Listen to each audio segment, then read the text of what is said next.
जब आप रात के आसमान में अनगिनत सितारों को देखते हैं तो एक सवाल बार बार मन में आता है, क्या हम अकेले हैं? हमारा सूर्य, हमारी आकाशगंगा, ये सब ब्रह्मांड की विशालता का छोटा सा हिस्सा है। इतनी अकल्पनीय विशालता में क्या जीवन सिर्फ पृथ्वी पर ही है? ब्रह्मांड उन्हीं तत्वों से बना है जिनसे हम बने हैं। अगर हमें कहीं और जीवन मिल जाए, इवन सूक्ष्म जीव, तो यह मानव इतिहास की सबसे बड़ी खोज होगी। दूसरे ग्रहों पर जीवन की खोज दरअसल खुद अपनी खोज है। यह सफर हमें ब्रह्मांड से जोड़ता है और हमारी पहचान को गहराई से छूता है। धरती से बाहर जीवन की जिज्ञासा कोई नई बात नहीं है।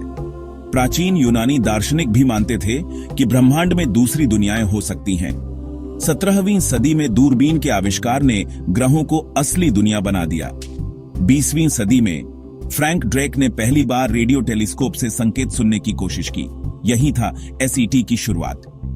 आज एसईटी इंस्टीट्यूट ताकतवर टेलीस्कोपों से आसमान को स्कैन करता है किसी संकेत की तलाश में। यह खोज दिखाती है कि हम मानते हैं, शायद कहीं कोई और भी है। हमने कल्पना से निकलकर सच में खोज शुरू कर दी है। आज हम दो रास्तों से जीवन की खोज करते हैं। पहला, हम सुनते हैं। विशाल रेडियो टेलीस्कोपों से हम ब्रह्मांड में कृत्रिम संकेतों की तलाश करते हैं।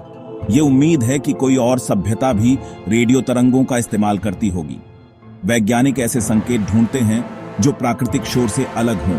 दूसरा रास्ता, हम खुद जाकर देखते हैं। रोबोटिक प्रोब्स और रोवर्स मंगल और अन्य ग्रहों पर जीवन के संकेत खोजते हैं। अगर हमें कहीं भी सूक्ष्म जीव मिल जाएं, तो यह साबित करेगा कि जीवन सिर्फ पृथ्वी तक सीमित नहीं है। दोनों तरीके मिलकर हमारे सबसे पुराने सवाल का जवाब खोजने की कोशिश है। हमारे सौर मंडल में जीवन की खोज मंगल से शुरू होती है, जहां कभी पानी था।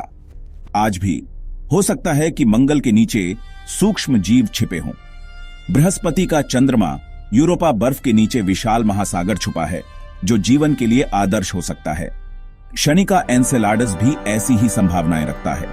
अब हम हजारों एक्सोप्लैनेट्स खोज चुके हैं, दूसरे तारों के चारों ओर घूमते ग्रह। जेम्स वेब टेलीस्कोप से हम इन ग्रहों के वातावरण में जीवन के संकेत ढूंढते हैं।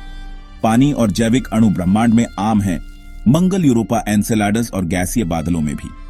अब सवाल है, क्या कहीं जीवन की चिंगारी जली है? ब्रह्मांड में जीवन की खोज सबसे बड़ी वैज्ञानिक चुनौतियों में से एक है। तारे और ग्रह अविश्वसनीय रूप से दूर हैं।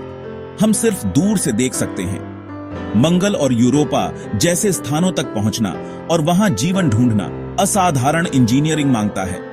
हर मिशन जोखिम भरा है, लेकिन इंसानी जिज्ञासा कभी रुकती नहीं। हर नई खोज हमारी लगन को और मजबूत बनाती है। जीवन की खोज हमें खुद के बारे में भी सिखाती है, हमारी जगह, हमारी नाजुकता। चाहे हमें कहीं जीवन मिले या नहीं, यह यात्रा हमें ब्रह्मांड से जोड़ती है और हमें खोजते रहना चाहिए।